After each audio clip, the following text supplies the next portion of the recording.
Dinas Pendidikan Kota Banjarmasin melalui Sekretaris Dinas Pendidikan Kota Banjarmasin, Hendro, pertanggal 4 Februari 2022 mengeluarkan surat edaran pemberlakuan PTM terbatas di 50% dan PJJ. Kebijakan ini berlaku untuk semua satuan pendidikan yang ada di Kota Banjarmasin. Edaran ini menyusul meningkatnya kasus terkonfirmasi COVID-19 di Kota Banjarmasin. Bahkan sebelumnya sejumlah sekolah seperti SMP Negeri 1 dan 6 Banjarmasin ada siswa yang dinyatakan positif COVID-19. Dalam edaran ini untuk kegiatan pembelajaran tatap muka 50%. Sekolah juga diingatkan untuk tetap memenuhi standar protokol kesehatan bagi siswa dan guru. Hal ini untuk memastikan pencegahan COVID-19. Sedang untuk pembelajaran tatap muka maksimal hanya 6 jam. Selain itu, edaran ini juga memberikan pilihan kepada orang tua untuk memilih PJJ atau PTM 50 sehingga tidak ada paksaan harus PTM. Kasus COVID-19 di Kalimantan Selatan kembali bertambah. Bahkan di sejumlah sekolah ditemukan kasus siswa positif COVID-19 dan harus dilakukan pembelajaran jarak jauh atau PJJ. Terbaru, Dinas Pendidikan Kota Banjarmasin telah mengeluarkan edaran untuk PTM 50% dan juga pelaksanaan PJJ pada semua satuan pendidikan di Banjarmasin. Lalu bagaimana nasib pendidikan dan apa yang harus kita waspadai di tengah lonjakan kasus COVID-19? Kita akan berbincang dengan Guru Besar FKIP ULM, Profesor Hamsi Mansur, yang sudah hadir di Studio TVRI Kalimantan Selatan. Selamat sore, Assalamualaikum Prof.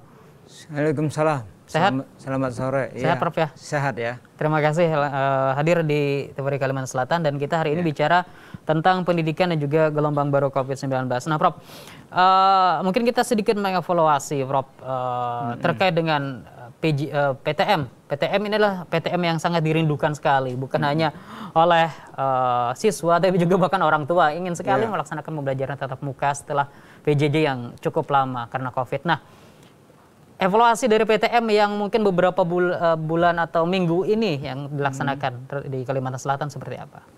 Ya, saya dengar informasi bahwa dari PTM yang diselenggarakan beberapa minggu ini memang ada siswa yang terkapar gitu ya. Artinya pertemuan tatap muka ini sebenarnya sudah harus dilihat apakah harus diteruskan atau memang harus belajar jarak jauh. Kalau kita belajar jarak jauh atau PJJ namanya ya, itu sebenarnya kita kembali ke era yang baru setahun kan. PJJ itu dilakukan dan apa yang diselenggarakan itu memang terdapat berbagai macam kendala. Nah, berdasarkan hasil penelitian ya yang kami lakukan ya, pertama mungkin informasi secara nasional, dampaknya itu ya hampir 1,4 miliar ya peserta didik kita ini dari 124 negara gitu yang terganggu belajarnya dari rumah karena dengan PJJ ini. Itu yang saya lihat secara nasional. Tetapi ada penelitian yang kami lakukan. Berdasarkan penelitian itu, problematika yang dihadapi oleh guru-guru itu adalah pertama terkait dengan akses internet yang memang merata, kurang bisa diakses secara menyeluruh gitu. Kemudian yang kedua terkait dengan sarana prasarana ya, itu termasuk tadi internet itu. Nah, yang ketiga itu terkait dengan kompetensi guru itu memang harus di-upgrade gitu loh. Kalau terus saja seperti apa yang sudah ada ini ya mungkin kita akan ketinggalan. Nah, yang terakhir itu memang harus guru ini memang harus membuat dirinya menjadi orang yang kreatif gitu. Kreatif karena selama ini kan apa yang dilakukan PJJ itu kan diberi tugas lewat WA ya, lalu dijawabnya kembali lagi kepada guru. Hanya seperti itu saja. Tetapi persoalan itu memang dihadapi oleh guru-guru kita seperti pengalaman, pengetahuan, keterampilan terkait dengan IT. Itu yang saya kira sangat kurang, apalagi sekolah-sekolah yang berada di pinggiran kota. Nah, bagaimana dia bisa menyesuaikan itu? Nah, karena itulah ini persoalan yang terjadi kalau PJJ dilaksanakan. Tetapi suka tidak suka karena penularannya ada siswa yang terpapar, maka PJJ inilah salah satu jalan yang harus kita tempuh. Ya, ini artinya selaras dengan edaran yang dikeluarkan oleh sebelum pemerintah Kota Banjarmasin, Dinas Pendidikan Kota Banjarmasin setelah mengeluarkan edaran untuk pemberlakuan PTM 50%. Ini sudah tepat sekali begitu. Ya, iya. PTM 50% kah atau PTM 100% kah? Saya kira 4 permasalahan itu memang harus dicarikan solusinya. Misalnya begini, kompetensi. Kompetensi guru itu yang namanya kompetensi profesional atau pedagogik itu memang harus di-upgrade lagi gitu loh.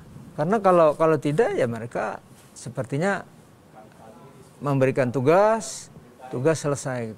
Padahal dia harus kreatif, inovatif, misalnya bukan hanya tugas-tugas saja ya, tetapi bagaimana dia bisa mengembangkan lebih jauh lagi melalui berbagai macam media pembelajaran. Nah itu yang penting juga kan. Kalau hanya cuma tugas selesai, tetapi harus dibarengi dengan media-media pembelajaran yang inovatif. Tapi pertanyaannya di mana guru katanya bisa memperoleh itu. Sementara guru ini kan buat RPP, mengajar itu aja sudah full waktunya. Kapan bisa membuat media itu? Nah itu yang saya lihat terjadi. Kami kan punya ini sebenarnya prodi teknologi pendidikan. Prodi kami itu sebenarnya mencetak calon sarjana yang mampu mengembangkan media-media pembelajaran. Itu di kami ada kegiatan-kegiatan mahasiswa yang sebenarnya kalau dia menulis skripsi atau artikel arahnya ke sana Pak, pengembangan. Tetapi kalau tidak di situ, sebenarnya kita punya kalau Pusdatin itu ya di kementerian itu kan punya rumah guru. Rumah belajar itu sudah banyak menyiapkan ya, apakah nanti lewat YouTube pembelajaran yang media animasi, terus pengembangan media animasi, kemudian pengembangan media-media yang sangat sederhana pun ada di sana. Nah, itu yang mesti harus digunakan oleh guru. Kalau dia kurang mampu mengembangkan media pembelajaran itu.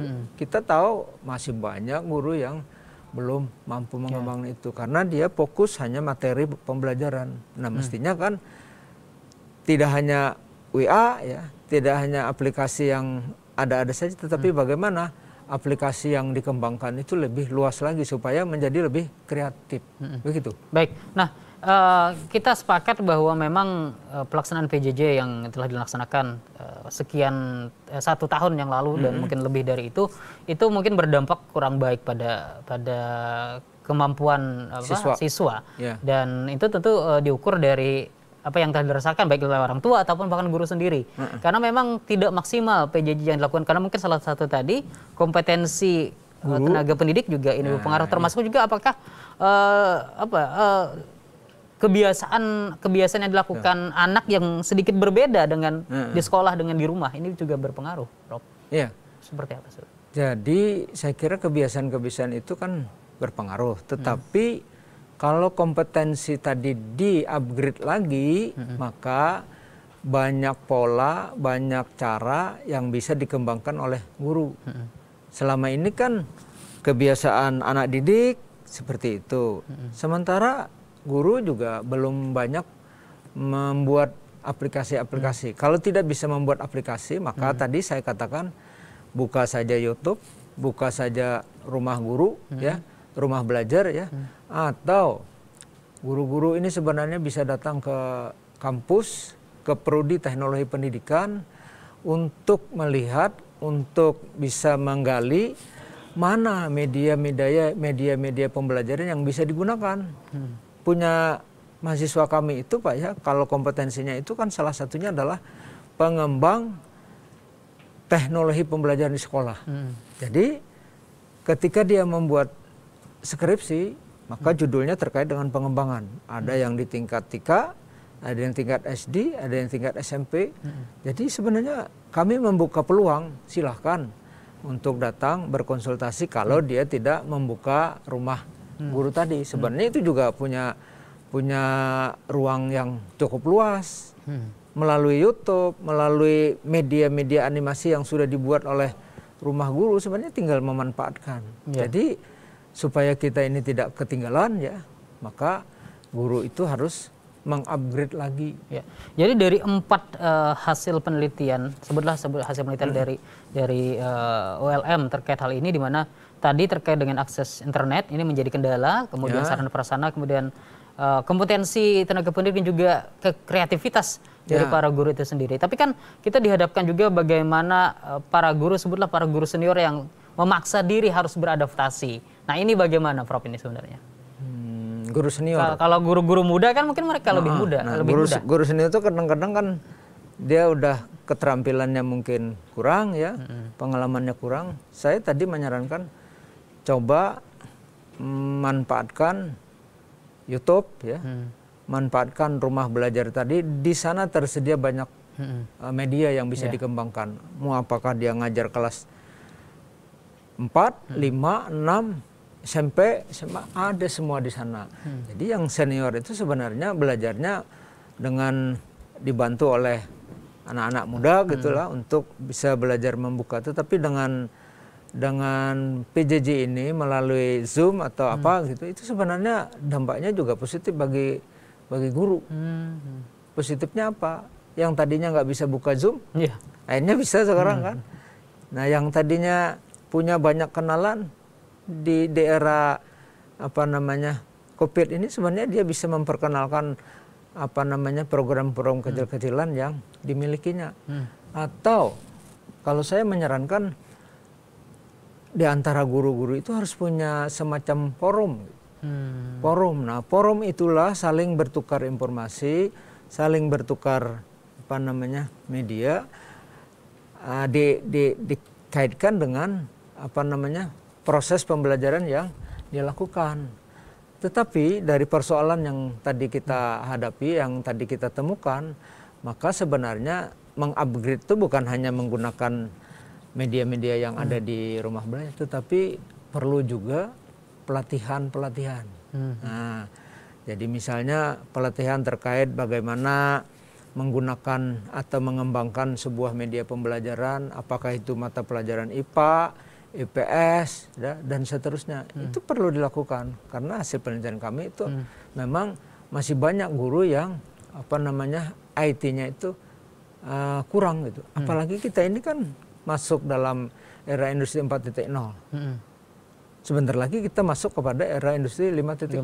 Yang 4.0 aja masih belum selesai. Jadi memang perlu banyak berlatih terus gitu supaya kita memang apa yang diharuskan dalam industri 4.0 itu menjadi milik kita. Jadi memang latar belakang dari penelitian tersebut adalah apa yang terjadi dengan pelaksanaan PJJ selama ini, Prof ya, hingga hasilnya tadi ada kendala-kendala tersebut. Nah, ada tidak tawaran solusi dari penelitian-penelitian tersebut ataupun rekomendasi atau saran dari penelitian tersebut? Kalau di kami ya, di Universitas Islam Muhammad itu setelah ada penelitian itu diaktualisasikan lagi ke dalam pengabdian masyarakat. Nah, kita sudah memberikan solusi pengabdian masyarakat itu terutama tadi ya kepada guru-guru. Ada kelompok kepala sekolah di Banjarmasin Tengah, ada kelompok kepala sekolah di Banjarmasin Timur, ada kelompok kepala sekolah di Banjarmasin Utara, Selatan dan Barat. Nah, hasil yang kita temukan tadi intinya adalah misalnya kompetensi tadi. Nah, itu kita berikan sosialisasi. Ada beberapa kali gitu kita memberikan sosialisasi terkait dengan pengembangan media-media yang lebih canggih lagi gitu. Hasil dari penelitian itu lalu kita buat sosialisasi untuk guru-guru kepala sekolah yang ada terutama di Kota Banjarmasin ya. Kita belum menyebar ke daerah-daerah lain. Ya, artinya upaya untuk dekat atau lebih memaksimalkan forum atau komunitas-komunitas guru ini penting seperti melalui K3S, kemudian MKKS, MGMP dan KKG begitu Prof ya. Iya. Dan ini sudah sebenarnya harus dilakukan dan dimaksimalkan.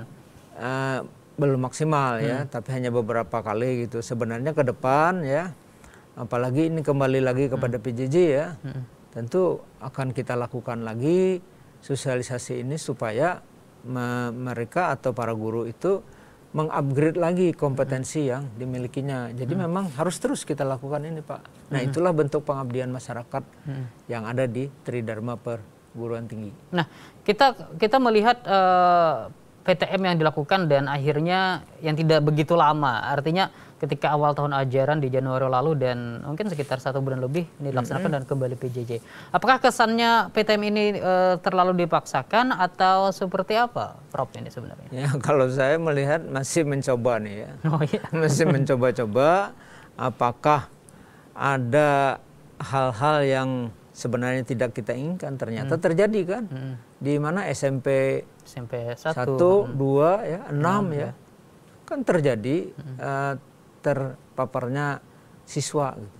Artinya kalau ini tetap dilaksanakan jangan-jangan nanti lebih membesar lagi gitu. Karena itu untuk sementara waktu ya memang PPM ini harus diundurkan dulu, kita masuk kepada pembelajaran PJJ. Kalau masuk ke pembelajaran PJJ, maka tadi yang saya katakan persoalan yang terjadi kompetensinya itu harus di-upgrade lagi. Jangan hanya sekedar diberi tugasnya diserah kembali selesai. Nah, itu ini di semua jenjang pendidikan, Prof, semua, dari ya. TK hingga SD, SMA. SMP, SMA, iya semua itu.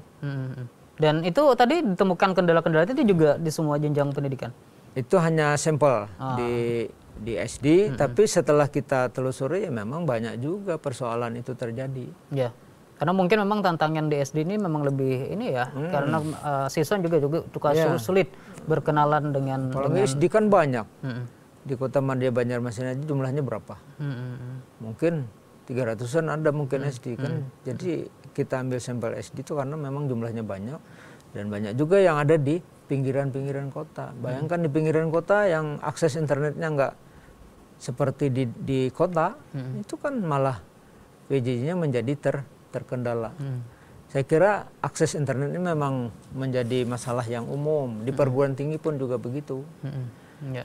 Kota. Nah, jika tadi dilakukan, Prof, kalaupun hasil penelitian memang guru telah upgrade kemampuannya, kompetensinya, kemudian mencoba kreativitas walaupun tadi dengan hanya memanfaatkan platform-platform yang diterapkan oleh kementerian. Kemudian tentu ada masalah yang lain adalah lebih banyak mungkin diinginkan itu adalah tuntasnya pembelajaran, kurikulum yang tercapai. Apakah ini sudah tepat atau bagaimana? Nah, itu kan ada yang tadi namanya mungkin belum dicanangkan kurikulum produktif. Terus ada kurikulum darurat. Nah, itu yang sekarang tuh dipakai oleh sekolah-sekolah. Nah, yang kurikulum prototipe itu menurut informasi kan belum disahkan secara resmi. Kita kurikulum baru nih, Prof. Iya, kurikulum baru di era pandemi. Nah, jadi tapi tidak kita bicarakan di sini ya. Boleh jadi nanti waktu ke depan lagi kita akan bicara tentang itu dan kami pun juga akan mencoba mendiskusikannya ya di perguruan tinggi, di kuliah umum kami kita akan membuka tema ini seperti apa kurikulum prototipe itu. Itu apakah mungkin kalau tadi saya sampaikan lebih banyak bicara tentang sasaran, target kurikulum yang tercapai. Dengan kondisi saat ini tentu tidak mungkin lagi kah atau bagaimana? Atau memang harus dicapai atau prosesnya yang dirubah? Kira-kira prosesnya yang berubah. Jadi sekian capaian pembelajaran itu mungkin tidak akan semua tercapai dengan kondisi PJJ seperti sekarang ini. Jadi memang materi-materi esensial itu ya yang kurikulum darurat tadi memang sangat penting begitu, Prof. Baik, terakhir Prof, mungkin ada hal yang disampaikan terkait bagaimana upaya untuk peningkatan kualitas pendidikan walaupun nanti PJJ ini dilaksanakan. Silakan, Prof.